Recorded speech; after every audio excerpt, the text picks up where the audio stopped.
మీరేమని పిలుచుకుంటుంటారు? డమోల్ని ఏమని పిలుస్తారు మీరు? నేను పవన్ పవన్ అని జగదీష్ జగదీష్ అని. రారా పోరా కొట్టుకుంటారా? నార్మల్ గా పిలుచుకుంటారా? అంతే రారా పవన్ అయితే ఇంకెక్కువ ఆయన ఎక్కువ ప్రేమ జగదీష్ పైన ఇంకా రకరకాలు పిలుచుకుంటాడు. ఓకే. ఇంకొకటి మీ గ్యాంగ్ లో అమ్మాయి ఉంటాయి, పేరేంటి తన? ధన్వి. తను కూడా చాలా మంచిగా. తన ఎలా పరిచయం మీకు? అంటే లైక్ ఇలానే కొలాబ్ అవుదాం అని చెప్పి అలా జర్నీ స్టార్ట్ అయింది మాది తంది కూడా. ఓకే. కానీ అంటే కొన్ని దాంట్లో మిస్కమ్యూనికేషన్ అవుతుంది. ఐ మీన్ ఒక్కటి మెంటాలిటీ ఒకటి కరెక్ట్ ఉండదు కదా. మీ దాంట్లో అందరు సేమ్ ఉన్నారా? ఒక చేద్దామంటారు ఇప్పుడు మీరు? టైమింగ్ ఏమంటే ఏదో ఒక ప్రాబ్లం ఒకరి వల్ల వస్తే ఇద్దరు కాంప్రమైజ్ అయిపోతుంటారు. ఓకే. తెలియకుండానే తగ్గిపోతుంటాం. ఈ మోస్ట్ అన్నిట్లో తగ్గిపోతారు ఇక. అయ్యో ఎందుకు? అంటే నాకు పెద్దగా డిస్కస్ చేయడం ఇష్టం ఉండదు, ఆర్గ్యూ చేయడం ఇష్టం ఉండదు.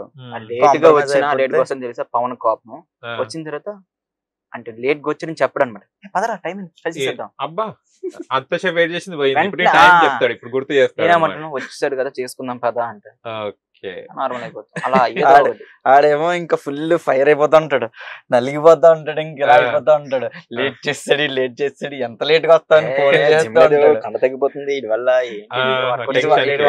వీడు మాత్రం వర్కౌట్ చేస్తున్నాడు, చూట్లు చేస్తున్నాడు అని మళ్ళీ నన్ను అంటాడు. లేట్ గా వస్తాడు. నెక్స్ట్ ఒక ప్రమోషన్ చేసినా చాలు రోజు ఆడు చంపుతాడు. ఇంకా నేను ఎక్స్ట్రా ఒక ప్రమోషన్ చేసిన రే ప్రమోషన్ చేస్తున్నా అంటాడు. కానీ జిమ్ బాడీ చాలా బాగుంది పవన్, చాలా మెయింటైన్ చేస్తుంటాడు. అది చూసాం మనం, అంతే చూడడం జరిగింది. ఎన్ని అవర్స్ వర్క్ చేస్తాడు జిమ్ లో అసలు ఆయన వర్కౌట్? అలానే ఏం కాదు, అంటే ఒక నాకు తెలిసినంత వరకు అయితే 2 hours చేస్తాడు. 2 hours చేస్తాడు కంటిన్యూగా. ఓకే. ఇష్టమేమో కదా జిమ్? స్టార్టింగ్ వరకు యూట్యూబ్ ఫిట్నెస్ వీడియోస్ చేసేవాడు అసలు. జస్ట్ ఫస్ట్ మొత్తం డాన్స్ ఉండేది కాదు, ఓన్లీ ఫిట్నెస్ వీడియోస్ చేద్దామన్నదే ఆడి ఫస్ట్ మైండ్ సెట్ అసలు. తర్వాత నాతో చేయడం వల్ల తగ్గించేసాడు వర్కౌట్స్ అనేది. నేను కొంచెం గ్రేస్ గా చేయడం వల్ల వాడికి ఎలా ఉంటది అంటే గిరీష్ చేసేస్తున్నాడు, కొంచెం మేనేజ్ చేసి మ్యాచ్ చేద్దాం అన్నట్టు. కొంచెం బాడీ చేస్తే వర్కౌట్స్ చేస్తే కరెక్ట్ తిరగదు బాడీ, సో తగ్గించేసాడు అనమాట. మజిల్ ఫ్రీ ఉండదు కొంచెం. ఓకే. అండ్ ఇప్పుడు బిగ్ బాస్ 9 లో ఎలా ఉంది అసలు మీకు? ప్రీవియస్ బిగ్ బాస్ సీజన్స్ ఎలా ఉన్నాయి, ఈ సీజన్ ఎలా ఉంది? అంటే కామనర్స్ కి ఛాన్స్ ఇవ్వడం జరిగింది. ఇప్పుడు మాకు ఎలా ఉందంటే మా వాడు లోపల ఉన్నారు కదా, ఇంకా ఇంట్రెస్ట్ ఉంది. మాకు ఇంకొక రెస్పాన్సిబుల్ లాగా అయిపోయింది. మాకు చూడాలి కంపల్సరీ. ఇంకా వాడిని చెప్పాలి కదా. ఇప్పటి వరకు బిగ్ బాస్ అసలు చూసారని కాదు, ఇప్పుడు ఈడు ఉన్నాడు కాబట్టి చూడాలి. చెప్పగా వాళ్ళు చూసారంటే మేనేజ్మెంట్ రానివ్వరు నీకు. నాకేం పర్లేదు, నువ్వు వెళ్ళి. అంటే ఇంతకు ముందు సీజన్స్ చూడలేదు మీరు, ఇప్పుడు ఓన్లీ పవన్ కోసం చూస్తున్నారు. ఒక ఎపిసోడ్ కూడా ఎప్పుడు ఫుల్ గా చూడలేదు నేను ఇప్పుడు. ఓకే. ఇప్పుడు కంపల్సరీ చూడాల్సి వస్తుంది. లైవ్ చూస్తున్నారా లేకుంటే ఎపిసోడ్ చూస్తున్నారా? లేదు, లైవ్ కాదు, ఎపిసోడ్. లైవ్ చూస్తే నాకు బుర్ర ఎక్కిపోతుంది, అది ఏమైతుందో ఏమో అర్థమవుతుంది. నేను మనం ఫస్ట్ టైం చూసాను, ఏం జరుగుతుంది అంటే అవసరమా ఆయన లైవ్ అని చూసా. బిగ్ బాస్ ఓపెన్ చేశాను, ఓట్ చేద్దామా ఏంటి అని చూసినప్పుడు ఏంటి ఆన్ అవుతుంది, నైట్ కదా రావాలి చూస్తుంది. అంటే జెన్యున్ గా చెప్పాలి కదా, నేను పవన్ చూసి చూస్తుంటే చాలా జెన్యున్ గా అనిపిస్తున్నాను. పవన్ చూసి ఓకే ఎలా ఆడుతున్నాడు ఏంటి, ఎంతవరకు ఏమన్నా ఇంప్రూవ్ అయ్యిందా గేమ్ ఆడడంలో ఏమన్నా, అంతవరకే ఇంప్రూవ్ అయ్యాడు. మళ్ళీ ఇప్పుడు 4 days కదా వెళ్ళేసి ఎట్లా ఉంది? యాక్చువల్ ఫస్ట్ వీక్ లో అంత ఏం లేదనిపిస్తుంది. అంటే ఏది ఎవరిది లేదు, ఆడు వాయిస్ రేస్ చేస్తే మేము హ్యాపీ. ఫస్ట్ అమ్మా మాట్లాడేడ్రా బాబు మా వాడు చూసా ట్రోల్ మేము రోబో మూవీలో. చిట్టి కోపం వచ్చింది, కోపం వచ్చిందని. కానీ ఇంకోటి రీతో చౌదరి చేస్తుంటే అబ్జర్వ్ చేసుకుంటా నిలబడ్డాడు అక్కడనే. మావాడు అక్కడే ఫ్లట్టింగ్ స్టార్ట్ చేసిందని అనుకున్నాం. అప్పుడే అనుకున్నాం స్టార్ట్ చేస్తున్నాడు మనోడు అని చెప్పి. అక్కడ చూసి అన్ని మళ్ళీ మేము 3 weeks వదిలేస్తే షైన్ అయిపోతాడా? ఓకే. ఫ్లట్టింగ్ లోనా లేకుంటే ఫ్లట్టింగ్ లో కాదు, ఫస్ట్ పర్ఫార్మెన్స్ అక్కడున్న హౌస్ మేట్స్ ని బాగా అబ్జర్వ్ చేస్తాడు. ఫస్ట్ అందరినీ గ్రాప్ చేసి చూసి ఎవరితో ఎలా ఉండాలి, ఎలా అర్థమైపోద్ది వాడికి. వీడి స్ట్రాటజీస్ అన్ని చెప్పి పంపించాడు. కానీ ఇంకొకటి డీమన్ పవన్ రీతు చౌదరితోని క్లోజ్ ఉంటుంటే ప్రియా గారికి కాలుతుంది, గమనించారా?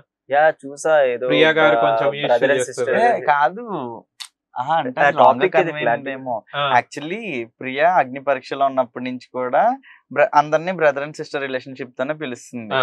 అయితే పవన్ అలా కాదు, మనకి అంటూ కొన్ని ఫ్రెండ్షిప్స్ కొన్ని ఏర్పడతాయి, ప్రొఫెషనల్ గా ఉన్నప్పుడు అలా ఉండకూడదు కదా అంటే, లేదు నాకు బ్రదర్ అండ్ సిస్టర్ జోనే కావాలి, ఆ ఫ్రెండ్షిప్ కావాలి అనేసి ఆమె అంటుంది. అలా అయితే మేమేం చేయలేం, నీ ఇష్టం అనేసి అంటున్నాడు. అది అక్కడ అసలు యాక్చువల్ టాపిక్. అంటే నాట్ ప్రియా ఏదో జలస్ ఫీల్ అవుతుంది అని మనం చెప్పలేం, ఉన్నది ఉన్నట్టు చెప్తున్నా అంతే. ఎందుకు లేదు చెప్పాను, ఎవరు చెప్పడం ఏంటి? ఆ విషయం అయితే అగ్ని పరీక్షలో పవన్ టోల్ మీ అక్కడ చెప్పాడు గానీ, అంటే అక్కడ ఫేజ్ కాలేదు, ఎందుకంటే అక్కడ ఎవరితోని మాట్లాడుకున్నారో అంత కాలేదు. ఇప్పుడు అక్కడ 24 hours ఉంటురు కాబట్టి రీతు చౌదరితోనే ఎక్కువ తిరుగుతుండే కాబట్టి ఈమెకి ఏమన్నా అనవసరంగా నేను ఫ్రెండ్షిప్ గా యాక్సెప్ట్ చేసిన అయిపోయేదని జలస్ ఏమైనా స్టార్ట్ అవుతుందా ప్రియాలో అని అనిపిస్తుంది. లేదు అగ్ని పరీక్ష షూట్ కి వెళ్ళినప్పుడే చెప్పాడు Priya is calling everyone brother అని చెప్పి.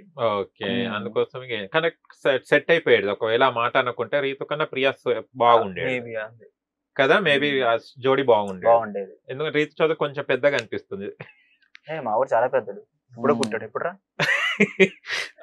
ఇండిపెండెన్స్ అప్పుడు పుట్టాడేమో. మా వాడైతే పేదరాశి పెద్దని పుట్టినప్పుడు పుట్టాడు మా వాడు. చెప్పురా చెప్పరా, డైరెక్టర్ కొరియోగ్రాఫర్ ఇన్నున్న సీనియర్ సిటిజన్ నువ్వు అలా అంటే మేము ఏమైపోలరా. ఓకే, ఇప్పుడు చూస్తున్నప్పుడు బిగ్ బాస్ లో చూసినప్పుడు ఇప్పుడు సంజన గారు వీళ్ళందరూ చేస్తున్నారు కదా, అది కంటెంట్ ఎలా అనిపిస్తుంది? ఇరిటేటింగ్ గా ఉందా లేకుంటే గొడవ స్టార్ట్ అయింది బిగ్ బాస్ లో అన్నట్టుందా? సంజన గారి వాళ్ళు మొత్తం గొడవ అవుతుంది కదా భరణి గారికి అండ్ మన మాస్క్ మ్యాన్ కి. అవును, మాస్క్ మ్యాన్ గురించి ఏమైనా చెప్పేటోడా డేమన్ పవన్? ఏం చెప్పలేదు. అంటే కంటెస్టెంట్స్ 15 మందిలలో ఎవరో ఒకరి గురించి ఎవరు నీకు ఎట్టి కాంపిటీషన్ అంటే ఫస్ట్ ప్రెసెంట్ అయితే ఎవరు అంత అనిపించట్లేదు అని చెప్పాడు. ఇంతకుముందు ఒక ఏదో అవుతాయి కదా స్టార్టింగ్ లో గేమ్స్, అందులో ఎవరో మోడల్ ఒక అబ్బాయి ఉన్నాడు, సంథింగ్ ఏవో ఐఫోన్స్ పగలగొట్టాలి, ఐఫోన్స్ పగలగొట్టాడు. అక్కడ ఒక అబ్బాయి వెళ్ళిపోయాడు, పగలగొట్టలేదు, బ్రేక్ చేయలేదు. అబ్బాయి ఉంటే కొంచెం కాంపిటీషన్, అబ్బాయి వెళ్ళిపోయాడు. ఓకే, అలా అనుకున్నారు. మాస్క్ మ్యాన్ కోసం ఏం చెప్పలేదు. మాస్క్ మ్యాన్ ఒక్కటే అబ్జర్వ్ చేసుకుంటూ కూర్చుంటుంటాడు, ఏదో మాట వదిలేస్తుంటాడు. Hi friends, thank you for watching this video. ఈ వీడియో కనుక మీకు నచ్చినట్లయితే దయచేసి లైక్ చేయండి, షేర్ చేయండి. ముఖ్యంగా మా ఛానల్ 24/7 న్యూస్ టీవీని సబ్స్క్రైబ్ చేసుకోండి. ఆ తర్వాత మీ విలువైన అభిప్రాయాల్ని, మార్పులు, చేర్పులు, కావాల్సిన వీడియో ఏమన్నా ఉంటే మన వీడియో కింద కామెంట్ సెక్షన్లో కామెంట్ రూపంలో తెలియజేయండి. నమస్కారం, సాయిదంచిక మాట్లాడుతున్నాను. ప్లీజ్ సబ్స్క్రైబ్, షేర్, లైక్ చేయండి 24/7 టీవీ ఛానల్. హాయ్ నమస్తే, నేను మీ Sonia Akula. Please subscribe to 24/7 news TV. Hi అండి, అందరికీ నమస్తే, నేను Mankota Prasad. Please do subscribe 24/7 news TV. Political, entertainment and infotainment updates కోసం like, share, subscribe 24/7 news TV.